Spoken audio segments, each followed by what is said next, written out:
multiplication. Okay, now what we do in year 3 for multiplication is we kind of do like a long format where we actually kind of show our workings out as we go. And that's really important at year 3 because it helps us to understand the actual multiplication process. So I'm going to ask you, if you are doing multiplication at home where you're timesing or multiplying a 2-digit number by a 1-digit, that you do it like this. I also ask that you don't attempt to multiply a 2-digit by a 2-digit, and we stick to just 1-digit numbers for multiplying by, because that's not something we've touched on yet, and it's really important that we try and keep kind of misconceptions as minimal as possible, because it can be quite easy to get confused by what we're doing at this kind of level. So on that note, let's have a look. So multiplication, we lay it out just like we do for column addition and column subtraction. We make sure we have all our ones lined up, all our tens, and if there were hundreds, so on and so forth. And what we do is we kind of read from top to symbol to bottom. We go 2 times by 4. So 2 times by 4, and we write that here. We can say 2 times by 4. Okay, and I know that 2 times 4 is 8, and it's 8 ones, so I write it in my ones column. Let's have another colour. I quite like these colours. So now I look at the next one and I say, well, it's 5 times by 4. But is it 5 times by 4? Well, no, not technically, because it's tens column, so it's 50 times by 4, but we can use our knowledge of our 4 times table to do this in a nice easy way, because we can say, well, I know that 5 times 4 is 20, so I know that 50 times 4 is 200, because all of our numbers move to the left. And in year 3, in my class especially, we like to sing, to the left, all my numbers move to the left, on our place value grid, and that's how we tend to work out when we're multiplying by tens. So now we've got our 2 numbers kind of multiplied, it's really important that we look at adding them together. So now we go 8 add 0 is 8, 0 add nothing is 0, 2 add nothing is 2. And it's a really nice simple method. As long as we're following our step-by-step guide, we can't really go wrong. And it's remembering that we have a tens column here, so it's not 5 times 4. So sometimes children might put 20, or you might put 20 there, but it's remembering that it's 50, not a 5. Okay, so division. This is where it can get a bit tricky. Bus stop method for division. It's a brand new method. We have only had a go at it once in year 3. Normally we might do things like share equally, groups of, arrays. That's something that they would have done in year 2, or you would have done in year 2. But today we're going to re-practice our division method using bus stop method, and hopefully we're going to kind of get there okay. Now, I've drawn some pictorials here for you to help to kind of show some of these numbers. And our calculation we're going to start with is 63 divided by 3. Now we draw our bus stop, okay, and we write 63 underneath the bus stop, and number 3 waits outside. He's the number that you're dividing by. And what we'll do is I'll show you really closely. So I've got 6 dots here, okay. I hope I have anyway. 1, 2, 3, 4, 5, 6. So that's our 6 tens. Now, how many groups of 3 can I make using my out of my dots? So I go 1, 2, 3. That's one group. Ooh, sorry. 1, 2, 3. That's another group. So altogether here, I have got 2 groups, and that is what I would pop. I'm going to pop it big here. I'd put here. So I've got 2 groups.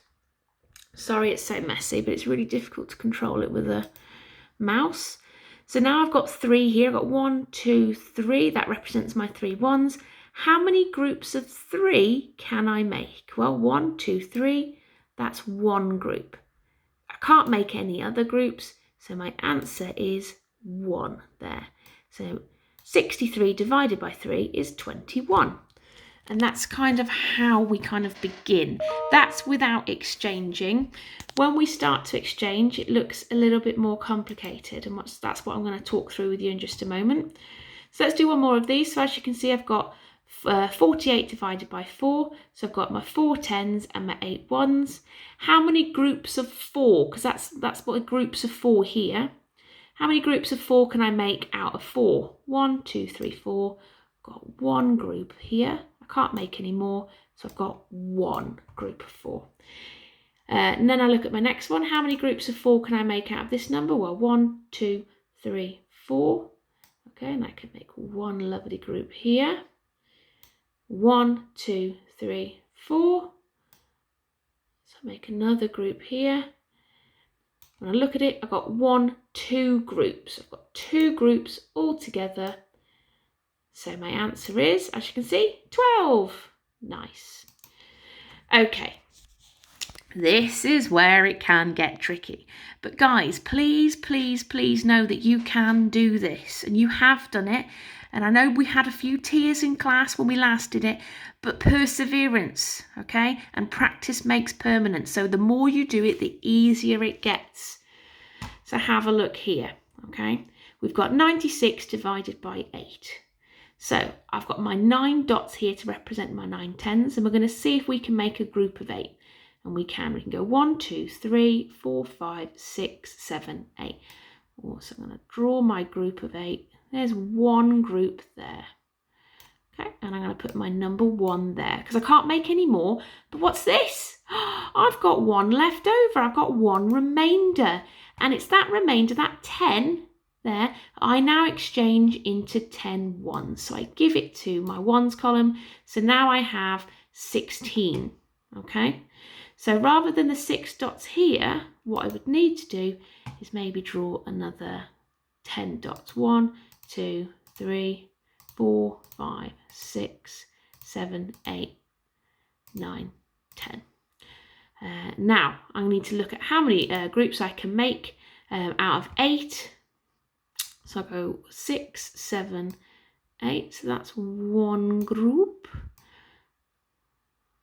I mean, some of you might already be ahead of me because you know your 8 times table and you know that 16 is divisible by 8 by 2 groups. Okay, so our answer is 12. So now, without using the dots, which is preferably what I would like you to do, but use the dots to help you to make those groups. Otherwise, think about what other resources. You can get a multiplication square. If you Google multiplication square, that will come up super easy on your screen. You can get interactive ones as well. You could draw one first on a nice big piece of paper and put it on your wall as a poster. You can get hold of multiplication squares. They're nice and easy. Make one yourself maybe first. And then what you can do is this. So we look at our number. It's 560 divided by 4. Right. Is 5 in the 4 times table? Well, I go to my 4s. I go across. No, because I know it's less than 8, but it's more than 4, so it's not in there, okay? But I know that I can get one group of 4 there, and the difference between 4 and 5 is 1. To get from 4 to 5, the difference is 1, so I would have one remainder.